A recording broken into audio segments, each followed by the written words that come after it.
Hello guys, I am Krishna Rajput. और आज हम पॉलिटिकल पार्टीज के कुछ एमसीक्यू क्वेश्चन देखेंगे और कुछ पॉलिटिकल पार्टीज के बारे में हम डायरेक्टली कुछ पॉइंट्स समझेंगे। ठीक है, जो एमए पॉलिटिकल साइंस के लिए इम्पोर्टेंट है और यूपीएससी के लिए इम्पोर्टेंट है, यूजीसी नेट के लिए भी इम्पोर्टेंट है। तो आपका फर्स्ट क्वेश्चन है, which country in the following has the maximum number of political parties. निम्नलिखित में से किस देश में राजनीतिक दलों की संख्या सबसे अधिक है? आपके ऑप्शंस है अमेरिका, इंडिया, ब्रिटेन और चाइना। तो इसके इसमें जो आपका करेक्ट ऑप्शन है वो सेकंड है, इंडिया। ठीक है, इंडिया है जिसमें सबसे ज्यादा पॉलिटिकल पार्टीज हैं। और अगर हम अमेरिका और ब्रिटेन की बात करें तो ये टू पार्टी सिस्टम यूज करते हैं। ठीक है, वो हम आगे समझेंगे क्या होता है। अभी नेक्स्ट क्वेश्चन पे चलते हैं। नेक्स्ट क्वेश्चन है, व्हाट इज द बेसिक और fundamental difference between political parties and pressure groups. राजनीतिक दल और दबाव समूहों के बीच बुनियादी या मूलभूत अंतर क्या है? मतलब इसमें पूछा है जो प्रेशर ग्रुप्स होते हैं और जो पॉलिटिकल पार्टीज हैं उनके अंदर एक जो बेसिक डिफरेंस है वो क्या है। तो आपके ऑप्शंस हैं, फर्स्ट ऑप्शन है आपका, the political parties recognized by election commission while the pressure groups recognized by state government। राजनीतिक दल राजनीतिक दल चुनाव आयोग द्वारा मान्यता प्राप्त है, जबकि दबाव समूह राज्य सरकार द्वारा मान्यता प्राप्त है। ठीक है, आपका फर्स्ट ऑप्शन ये है। सेकंड ऑप्शन है, the political parties promotes their common interest and pressure groups represent various interest। राजनीतिक दल अपने सामान्य हितों को बढ़ावा देते हैं और दबाव समूह विभिन्न हितों का प्रतिनिधित्व करते हैं। ओके, आपका थर्ड ऑप्शन है, the political parties contest election because their aim is to achieve political power while it is not a aim of pressure group। राजनीतिक दल चुनाव इसलिए लड़ते हैं क्योंकि उनका उद्देश्य राजनीतिक सत्ता हासिल करना है, जबकि दबाव समूह का यह लक्ष्य नहीं है। तो आपका जो करेक्ट ऑप्शन है, आप इसमें कंफ्यूज ना हो, मैंने थोड़ा इसी तरीके से इसमें ऑप्शंस डाले हैं। इसमें जो करेक्ट ऑप्शन है वो आपका थर्ड है। आपको बस इसमें एक चीज याद रखनी है कि जो पॉलिटिकल पार्टीज हैं उनका एम होता है उन्हें इलेक्शन लड़ना है और पॉलिटिकल पावर को गेन करना है। ठीक है, अचीव करना है। जबकि जो प्रेशर ग्रुप्स होते हैं उनका ये एम नहीं होता, उन्हें पॉलिटिकल पावर्स गेन करने का कोई उनका इंटरेस्ट नहीं होता है। ठीक है, यही इनके अंदर बेसिक डिफरेंस है। तो नेक्स्ट क्वेश्चन है, there how many types of political parties in modern democratic states. आधुनिक लोकतांत्रिक राज्यों में कितने प्रकार के राजनीतिक दल हैं? तो आपके ऑप्शंस हैं टू, दो तरीके के, तीन, फोर या फाइव। तो आपका करेक्ट ऑप्शन है वो फोर है। आपने सुना होगा कि कुछ पार्टियां रेडिकल होती हैं, कुछ पार्टियां लिबरल होती हैं, तो उसी के बारे में यहाँ बात करी गई है कि पॉलिटिकल पार्टीज कितने तरीके की होती है, कितने टाइप की होती है। हाँ, ठीक है, और वो हम समझ लेंगे अभी चार तरीके के कौन कौन सी पार्टी है, कैसी कैसी होती है। ठीक है, नेक्स्ट स्लाइड में हम वही समझते हैं। तो ये है, पहला है, पहली पार्टीज जो होती हैं, पहली पार्टीज होती हैं reactionary parties which cling to the old socio economic and political institutions.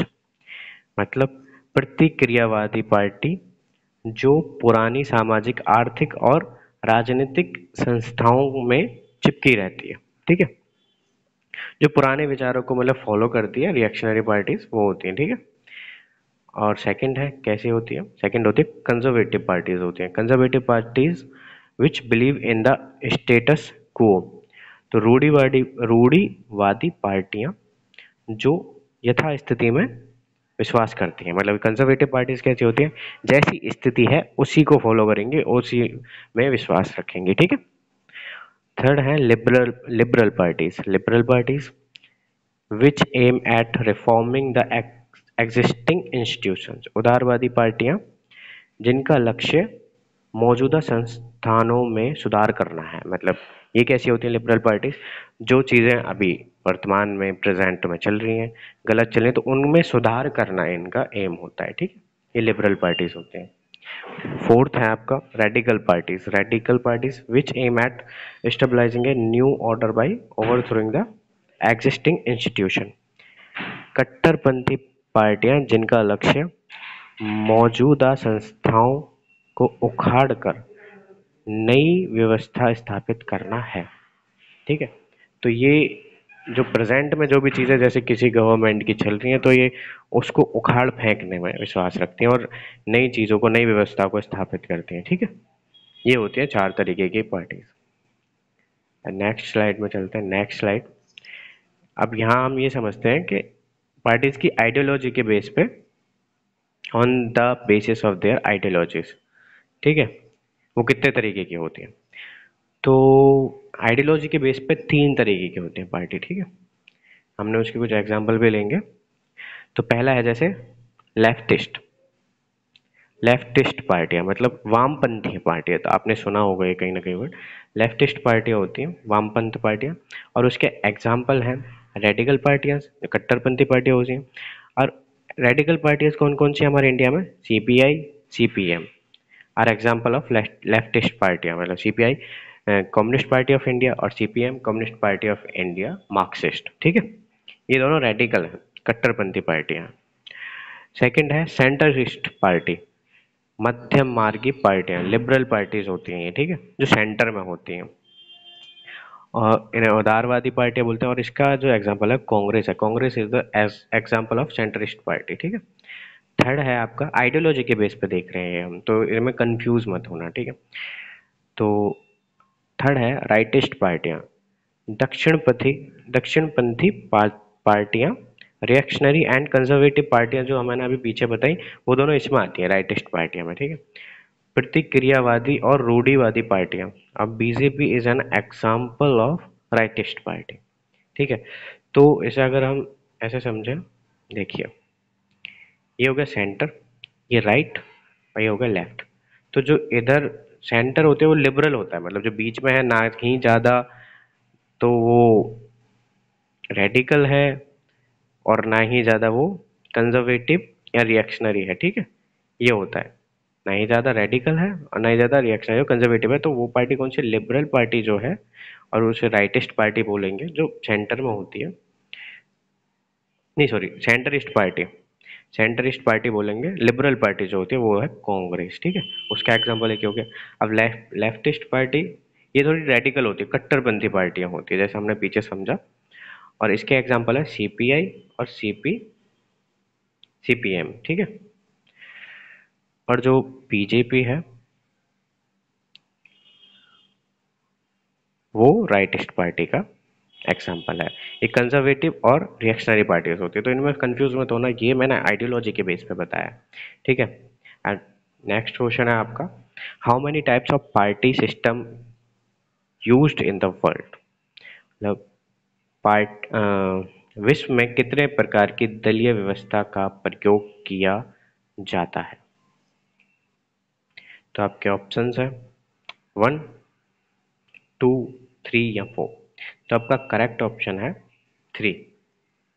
इसमें एक बार फिर से क्वेश्चन देख लें आप, how many types of party system use in the world. मतलब पार्टी सिस्टम पूछा है इसमें। ठीक है, पार्टी नहीं पूछा है इसमें, पार्टी सिस्टम पूछा है। ठीक है, दलीय व्यवस्था कैसी, कितने प्रकार की विश्व में प्रयोग में आती है। ठीक है, तो 3 तरीके के पार्टी सिस्टम होते हैं वर्ल्ड में जो फॉलो होते हैं, यूज में आते हैं, और वो हम नेक्स्ट स्लाइड में देखते हैं वो कौन से होते हैं। तो ये है टाइप्स ऑफ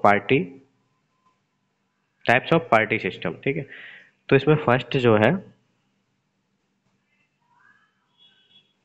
है आपका वन पार्टी सिस्टम। पहला है one party system in which only one ruling party exist and no opposition is permitted. एक दलीय, एक मिनट, हाँ, एक दलीय प्रणाली जिसमें केवल एक सत्तारूढ़ दल मौजूद होता है और किसी भी विरोध की अनुमति नहीं होती है। ठीक है, लाइक चाइना ले लो आप, उसमें मतलब जब तक वो पार्टी रहेगी उसके अगेंस्ट कोई खड़ा नहीं हो सकता, जो वहाँ पार्टी एग्जिस्ट करती है तो तब तक वो वही रहेगी पार्टी, ऐसा कुछ है मतलब, ठीक है। एक ही पार्टी सिस्टम होता है वहाँ पे, ठीक है। दूसरी कोई अगेंस्ट उसके पार्टी नहीं हो सकती है, तो ये हो गया वन पार्टी सिस्टम। सेकंड है two party system in which two major parties exist, for example USA and Britain. मैंने जैसे आपको पहले ही क्वेश्चन में बताया था, दो दलीय प्रणाली जिसमें दो प्रमुख पार्टी मौजूद होती हैं, उदाहरण के लिए संयुक्त राज्य और अमेरिका, संयुक्त राज्य अमेरिका और ब्रिटेन, ठीक है। इनमें क्या है, इनमें बस दो ही पार्टियां होती हैं और दो से ज्यादा पार्टियां नहीं होती हैं, ठीक है। जैसे ब्रिटेन में है लिबरल पार्टी और कंजर्वेटिव पार्टी, ऐसे, ठीक है। थर्ड है आपका, और जैसे मैं अगर यूएसए का भी बताऊं तो यूएसए में जैसे रिपब्लिकन पार्टी है और एक डेमोक्रेटिक पार्टी है, तो ये दो दो पार्टी सिस्टम होता है, टू पार्टी सिस्टम बोलते हैं इसे, ठीक है। दो पार्टी से ज्यादा कोई भी नहीं होता, जो भी कैंडिडेट खड़ा होगा या तो वो एक शाम मतलब दोनों पार्टी में से किसी से होगा, ठीक है। तो तीसरा है poly multi party system in which there are a number of political parties leading to the formation of coalition government, as for example in France, Switzerland and Italy। मतलब बहुदलीय प्रणाली जिसमें गठबंधन सरकारों के गठन के लिए कई राजनीतिक दल होते हैं, उदाहरण के लिए फ्रांस, स्विट्जरलैंड और इटली। अब यही पार्टी सिस्टम देखो, जो मल्टी पार्टी सिस्टम होता है ना, इसमें क्या होता है, इसमें बहुत सारी पार्टियां होती हैं, लाइक इसके एग्जांपल है फ्रांस, स्विट्जरलैंड और इटली, और यही पार्टी सिस्टम हमारे इंडिया में यूज होता है। और मैंने पहले ही क्वेश्चन में ये डिस्कस किया था कि सबसे ज्यादा पार्टियां, पॉलिटिकल पार्टियां अगर कहीं हैं तो वो हमारे इंडिया में है, ठीक है। तो ये चीज मत भूलना। नेक्स्ट क्वेश्चन है आपका, how many national parties are there in India in 2023।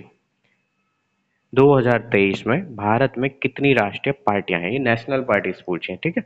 National parties आपको मतलब पता ही होनी चाहिए, वो पूछ सकते हैं क्वेश्चन में।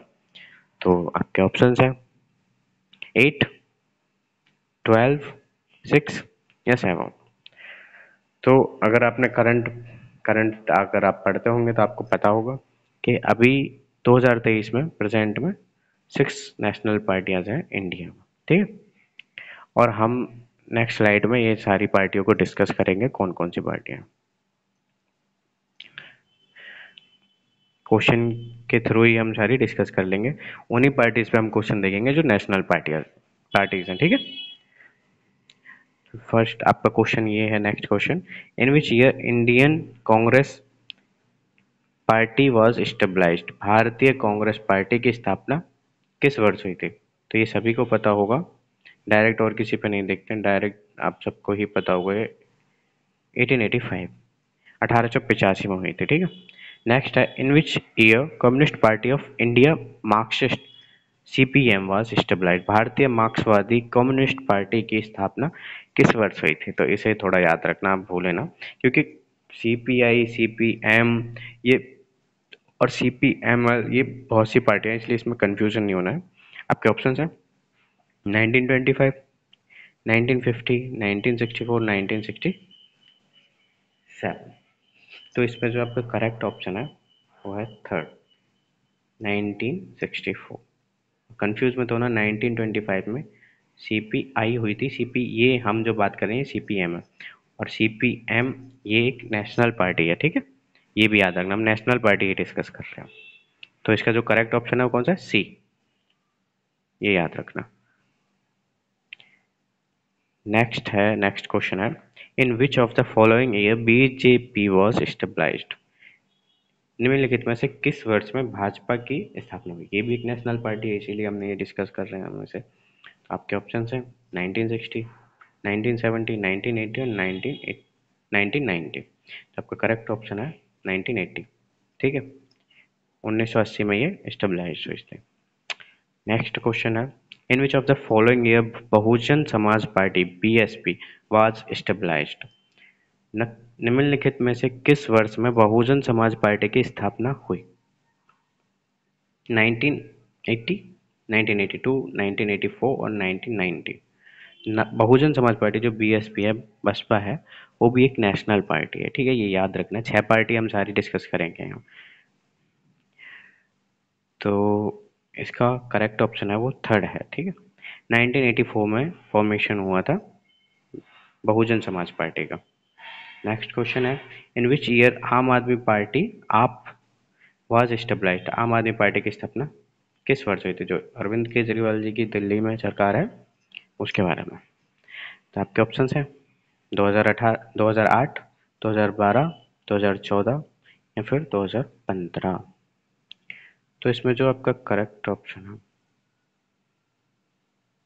इसमें जो आपका करेक्ट ऑप्शन है वो है सी। नहीं, सॉरी सॉरी, एक मिनट, सॉरी गाइस, हम थोड़ा सा डिस्टर्ब हो गए थे।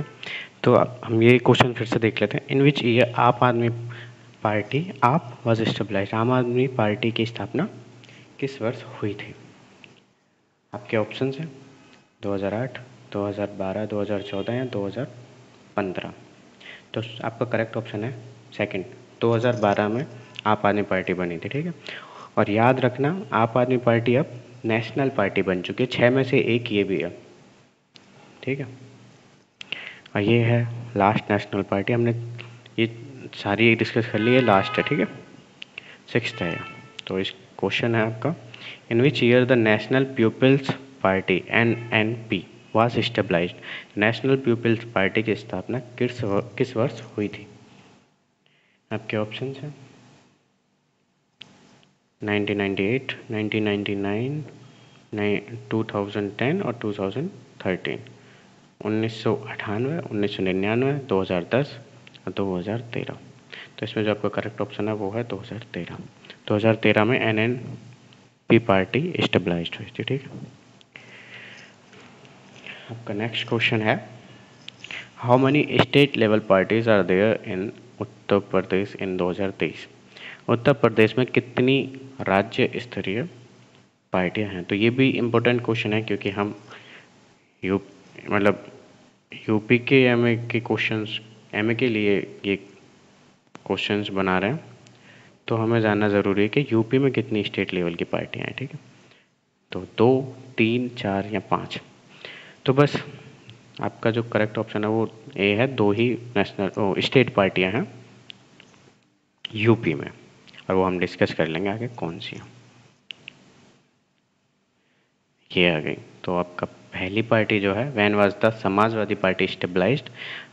समाजवादी पार्टी की स्थापना कब हुई थी, ये आपका फर्स्ट क्वेश्चन है। ये स्टेट लेवल पार्टी की का पहला क्वेश्चन है, ठीक है। तो समाजवादी पार्टी कब स्थापित हुई थी। आपके ऑप्शंस हैं 1992, 1980, 1995 और 1998। तो इसमें जो करेक्ट ऑप्शन है फर्स्ट है, 1992 में समाजवादी पार्टी बनी थी, ठीक है। व्हेन वाज द राष्ट्रीय लोक दल RLD वाज एस्टेब्लिश्ड। जो जो यूपी की जो RLD पार्टी है ये वो है, ठीक है। ये भी स्टेट लेवल पार्टी है, ये दोनों ही स्टेट लेवल पार्टी हैं यूपी में। राष्ट्रीय लोक दल की स्थापना कब हुई। आपके ऑप्शंस हैं 1993, 1995, 1996 और 1997। तो आपका करेक्ट ऑप्शन है वो है 1996, ठीक है, याद रखना। नेक्स्ट क्वेश्चन है आपका, who grants the status of national and state party to the political parties. राजनीतिक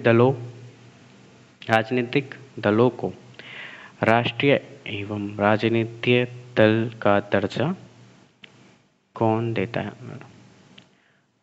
सॉरी,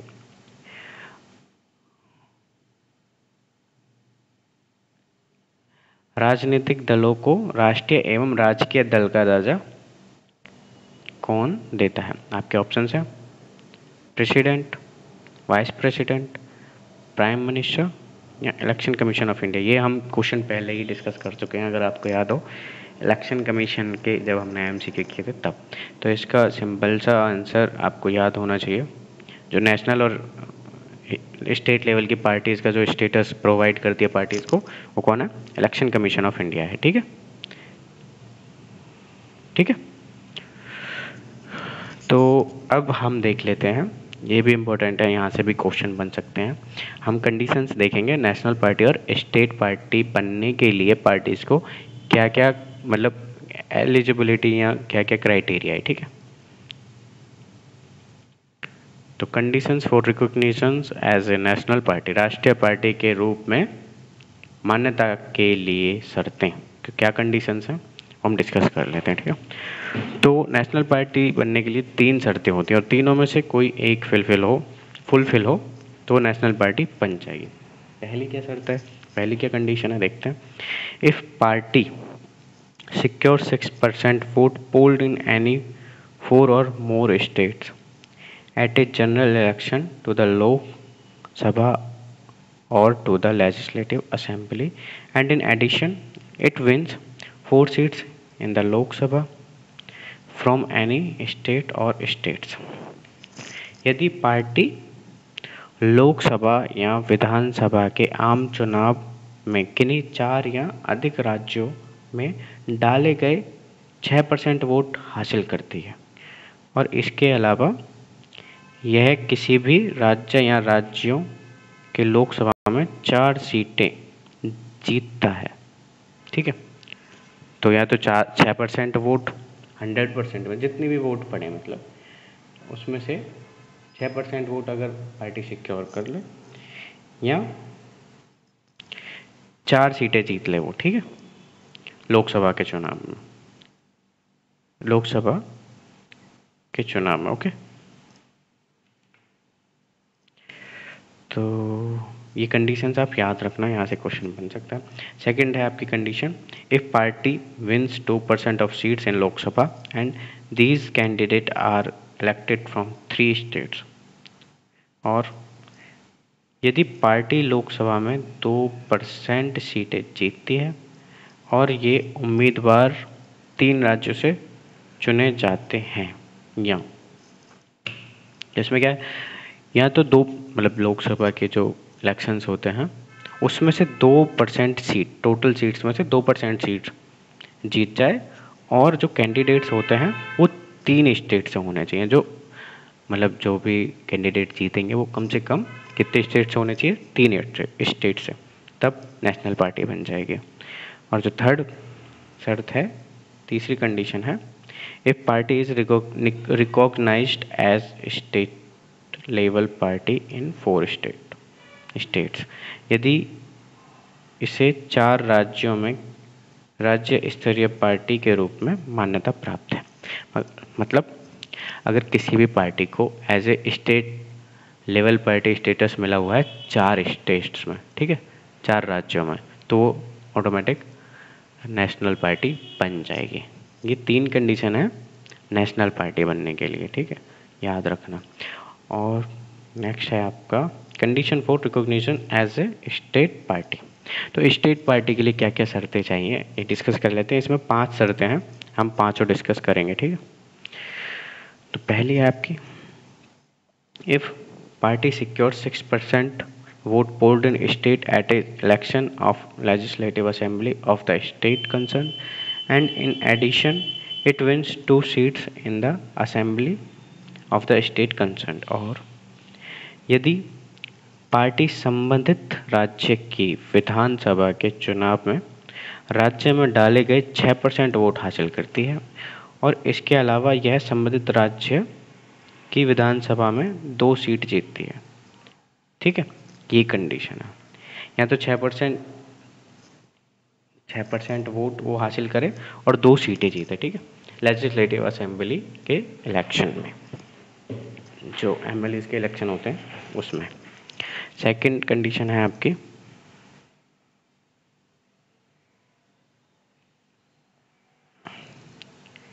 सेकंड कंडीशन देखें, if it secure 6% of the valid votes polled in the state at a general election to the Lok Sabha from the state concerned, and in addition it wins 1 seat in the Lok Sabha from the state concerned। और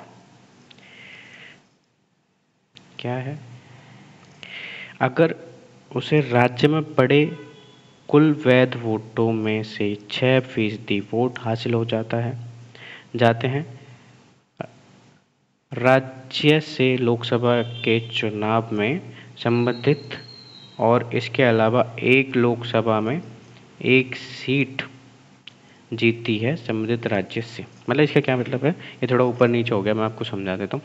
इसका मतलब ये है, या तो मतलब 6% vote वो हासिल कर ले, ठीक है, लोकसभा के चुनाव में। जैसे लोकसभा के चुनाव हुए तो यूपी में भी होंगे वो, तो यूपी में वो पार्टी 6% वोट हासिल कर ले और एक सीट जीत ले, एक एमपी की सीट जीत ले यूपी से, ठीक है, तो वो नेशनल पार्टी नहीं, स्टेट पार्टी बन जाएगी। और याद रखना कौन से चुनाव में, लोकसभा के चुनाव में, यहाँ लेजिस्लेटिव असेंबली का चुनाव नहीं है। नेक्स्ट कंडीशन क्या है, थर्ड कंडीशन है आपकी, if it wins 3% of seats in the legislative assembly at a general election to the legislative assembly of the state concerned or 3 seats in the assembly whichever is more। और यदि वह संबंधित राज्य की विधानसभा के आम चुनाव में विधानसभा में 3% सीटें या विधानसभा में 3 सीटें जो भी अधिक हो जीतती है। या मतलब जो एमएलए के इलेक्शंस होते हैं उसमें या तो 3% सीट जीतता है या फिर 3 सीट जीत जाए, तो जो भी ज़्यादा होगा, ठीक है, दोनों में से या तो 3% सीट ज़्यादा हो या फिर 3 सीटें ज़्यादा हो, ठीक है, तो वो स्टेट लेवल की पार्टी बन जाएगी। ओके, नेक्स्ट क्वेश्चन है आपका,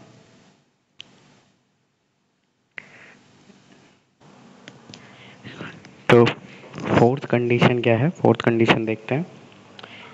If it wins 1 seat in the Lok Sabha for every 25 seats or any fraction thereof allot to the state at its general election to the Lok Sabha from the state concerned, और यदि यह संबंधित राज्य से लोकसभा के चुनाव में राज्य को आवंटित प्रत्येक 25 सीटों या उसके किसी अंश के लिए लोकसभा में एक सीट जीतती है, ठीक है, मतलब हर 25 सीट पे एक सीट अगर वो जीतती है तो वो स्टेट लेवल पार्टी बन जाएगी।